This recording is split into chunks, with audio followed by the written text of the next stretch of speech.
कलिकोट विधायक पूर्णचंद्र सेठी गंजाम जिला योजना कमिटर अध्यक्ष भाव आज दायित्व ग्रहण करछंती। दलीय नेता और कर्मी शुभेच्छु माने श्री सेठी को गंजाम जिला परिषद भवन निकट को एक शोभायात्रा माध्यम पाछटी आनी। सेठारे गंजाम जिलापाल वी कीर्तिभासन पुष्पगुच्छ दे स्वागत जणाइथिले। पर छत्रपुर विधायक कृष्णचंद्र नायक, कविसूर्यनगर विधायक प्रताप चंद्र नायक, दिगपहंडी विधायक डॉक्टर सिद्धांत महापात्र, ब्रह्मपुर विधायक के अनिल कुमार श्री सेठी को शुभेच्छा जणाइबा सहित तांकु जिला योजना कमिटी अध्यक्ष आसन रे बसाइथिले। यापर गंजाम जिला परिषद मुख्य उन्नयन अधिकारी समीर कुमार जेना और कार्यालय अन्यान्य अधिकारी एवं तांकर शुभेच्छु माने फूलतोड़ा दी स्वागत शुभेच्छा जणाइथिले। जिला योजना कमिटी अध्यक्ष भाव पूर्णचंद्र सेठी दायित्व ग्रहण करबा परे देशर प्रधानमंत्री नरेंद्र मोदी, ओडिशार मुख्यमंत्री मोहन चरण माझी एवं राज्यसभा सांसद तथा बीजेपी राज्य सभापति मनमोहन सामल को धन्यवाद जणाइछंती। आपण मन जानचंती आम गंजाम एक बड़ जिला, जो जिले रे कि 13 जन एमएलए अछंती।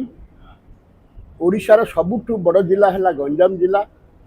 ये गंजाम जिलार गुरु दायित्व को आमर प्रिय मुख्यमंत्री श्रीयुक्त मोहन चरण माझी एवं राज्यसभा मेंबर तथा भारतीय जनता पार्टी ओडिशा शाखार सभापति मत जो गुरु दायित्व देइचंती मु ताकू संपूर्ण भाव निभाइबा चेष्टा करी।